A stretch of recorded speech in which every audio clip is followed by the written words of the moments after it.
예. 사이너머 함께하고 계신데요. 사이너머는 이 시대 우리 사회가 마주친 다양한 이슈들을 짚어보고 예수 정신을 갖고 사람이 존중받는 그런 사회를 만들기 위한 해결책을 마련하고자 합니다. 대화하고 토론하겠습니다. 애청자 여러분께서도 관심과 충고 아낌없이 전달해 주시기 바랍니다. 자, 이제 오늘 두 번째 주제에 넘어가 보겠습니다. 지난 11월 13일이죠. 내 죽음을 헛되이 하지 말라는 말을 남기며 분신한 전태일 열사 50주기가 되는 날이었습니다. 정부는 훈장을 추서하고 관련 단체에서 여러 기념사업도 있었습니다. 그러나 현 노동 현실은 50년 전이나 별로 달라진 것이 없다는 자조의 소리도 있습니다.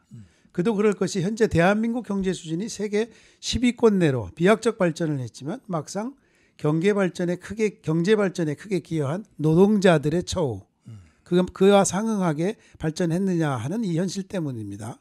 특히 산재 사고로 인한 사망자 수가 지난해 2020명, 하루 평균 5.5명으로 OECD 국가 중 최고치를 기록했습니다. 이게 입증하고 있는 내용인데요. 예, 어떻게 보십니까?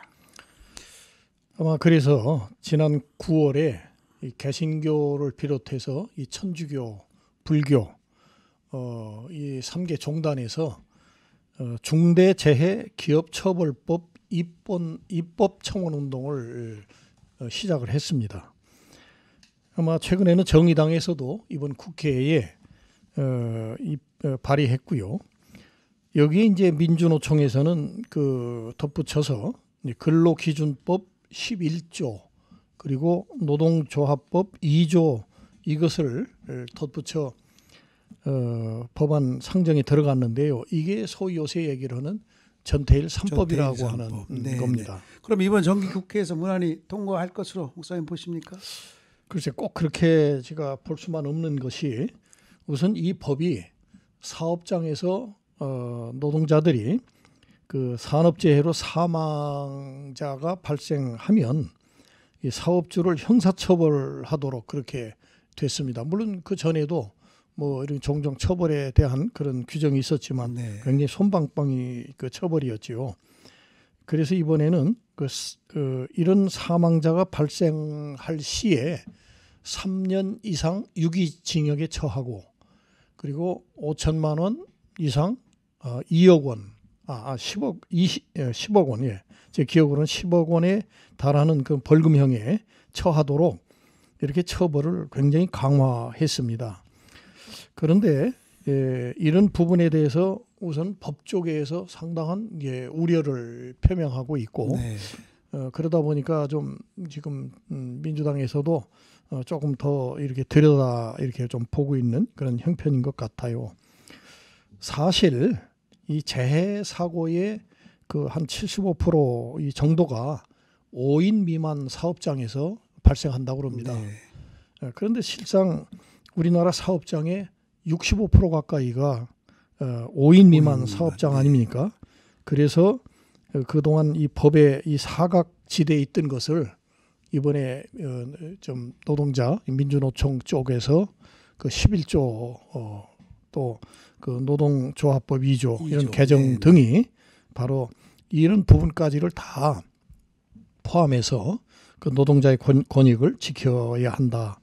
그렇게 해서 이번에 법이 상정된 것 같습니다. 네, 좀 전 말씀에 종교계에서도 입법 청원을 했다 말씀해 주셨는데 우리가 잘 알다시피 전태일은 기독교인으로 알고 있지 않습니까? 전태일 분신 사건 이후 교계의 입장은 어떠했죠? 그 당시에.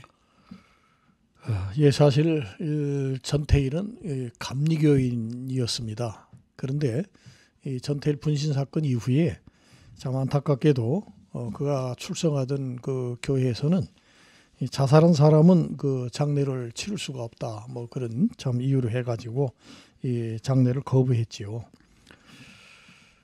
장례를 그렇게 거부한 그 이후 그해 11월 25일 날 이 제야의 신구교 성직자들이 네. 합동 추모식을 거행했습니다.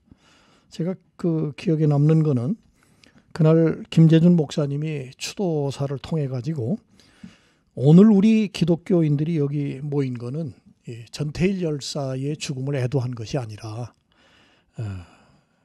한국 기독교의 나태와 안일과 위선을 애도하기 위해 모였다. 이런 참 뼈아픈 그런 말씀을 하셨습니다.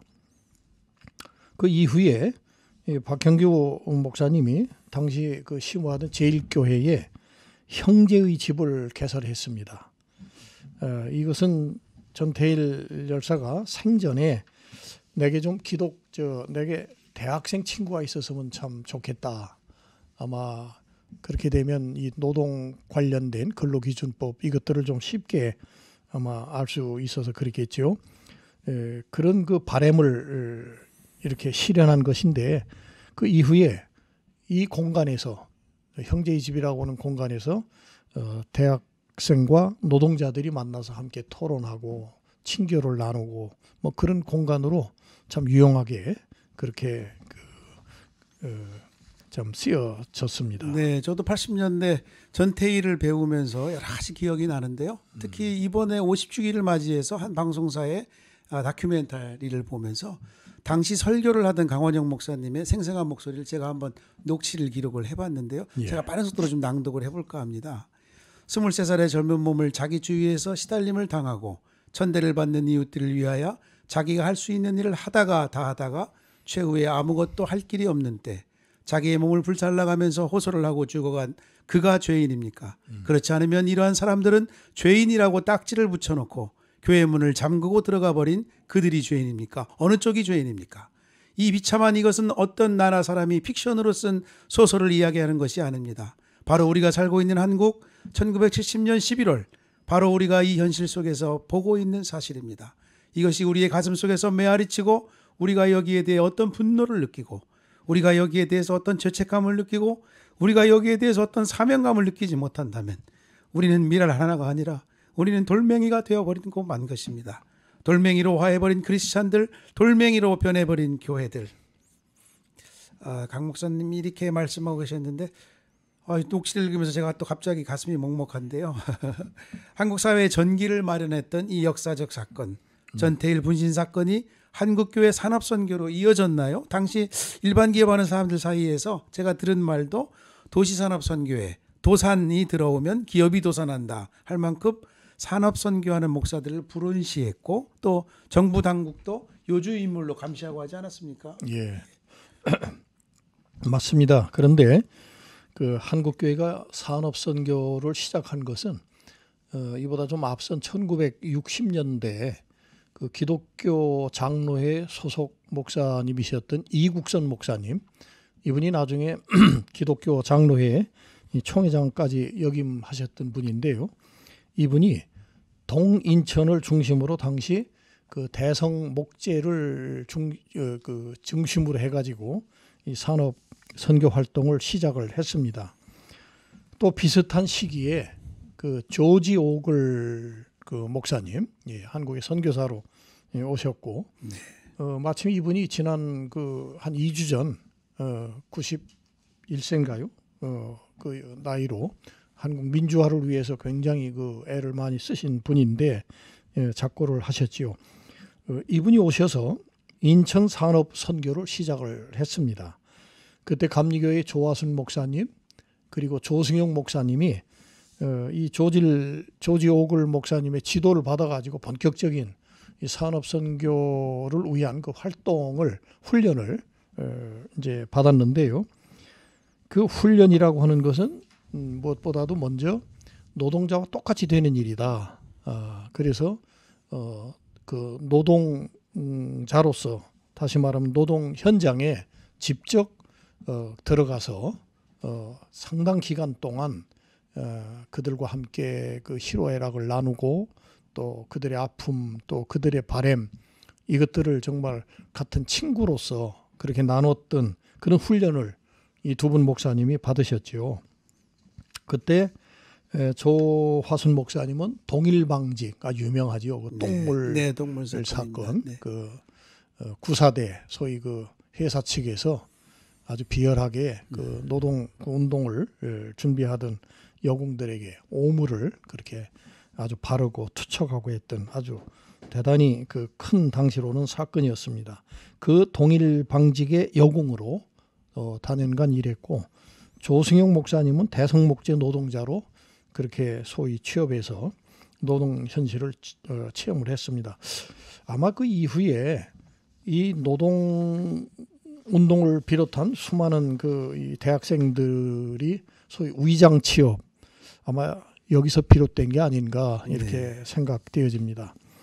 그 이후에 영등포에서는 그 영등포 산업선교회를 이 조지송 목사님 또 임명진 목사님이 시작을 했고, 그리고 이 밖에도 감리교에서는 안광수, 김경락, 김동환 이런 목사님들이 산업 그 선교에 적극 참여를 했습니다. 또 이규상 목사님, 또 이혜양 목사님, 허병섭, 권호경 목사님, 또 이런 분들이 수도권을 중심으로 그 노동자들과 연대하고 또 이들과 그 희로애락을 같이 나누는 그런 그 운동을 본격적으로 시작을 하셨지요. 저도 제 기억에 고등학교를 졸업하고 감리교 청년연합회 전국대회 이제 대학 입학 직전에 참여를 했는데, 당시에 조화순 목사님이 주제 강연을 하셨어요. 그리고 동일방지 그 당시에 똥물투척을 받았던 여공 누나들이 나와서 함께 그 청년대회를 하면서 울면서 했던 그런 기억이 새롭습니다. 네, 60년대 말이면 또 한국 기독운동단체들이 통합과정에서 제안된 학생사회개발단, 학사단 활동이 이제 시작되던 때가 아니었겠습니까? 말씀을 나누다 보니 전태일 열사와 또 교회, 노동과 전태일 열사와 교회, 그리고 노동과 교회가 결코 무관한 것이 아닌데, 자, 그러면 이제 이번 50주년을 지난 현 시점에서 한번 바라본다면 노동 문제를 바라보는 한국교회의 입장 얼마나 나아지셨다고 보십니까? 네, 참 안타까운 점 현실인데요. 노동자들을 위한 교회 아니면 노동자들과 함께하는 그런 교회 모습, 이거는 오히려 후퇴한 측면이 많습니다. 오히려 교회는 좀 더 자본적으로 그렇게 가까이 다가서지 않았나 이렇게 보여지는 것이, 단적으로 지난 50년 동안 한국교회의 그 경제 성장과 맞물려서 한국교회는 대형교회 위주로 다시 말하면 물량 위주의 그런 성장을 했습니다. 뭐 물량 위주 성장 배경이 다 이 자본주의 그 방식과 같거든요. 그러니까 어떻게 보면 노동자들 쪽으로가 아니라 일종의 자본가 쪽 이런 쪽으로 기울어졌다 이렇게 보여지는 것이죠.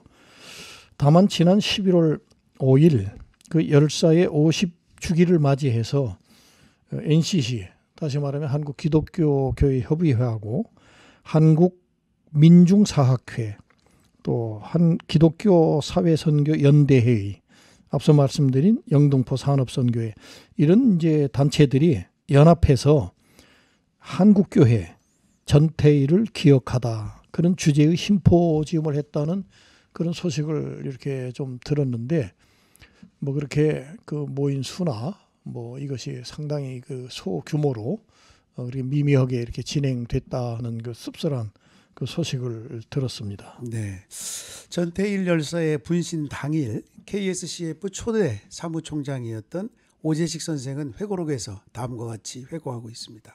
당시 기독교 사상 1970년 12월호에 어떤 예수의 죽음이라는 기고를 통해 전태일과 예수의 비유를 직접 했기 때문에 많은 이들에게 회자된 글 마지막 짧은 한 문장을 제가 읽어드리겠습니다.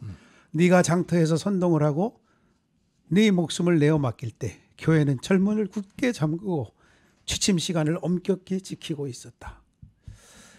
네, 한국교회가 우리 사회 이슈에 철문을 걸어 잠그고 여전히 교회 안의 성장에만 관심하고 있는지 되묻게 하는 대목입니다. 오늘 대담 함께해 주신 정진강 목사님 감사합니다. 사이 넘어 다음 주에 찾아뵙도록 하겠습니다. 안녕히 계십시오.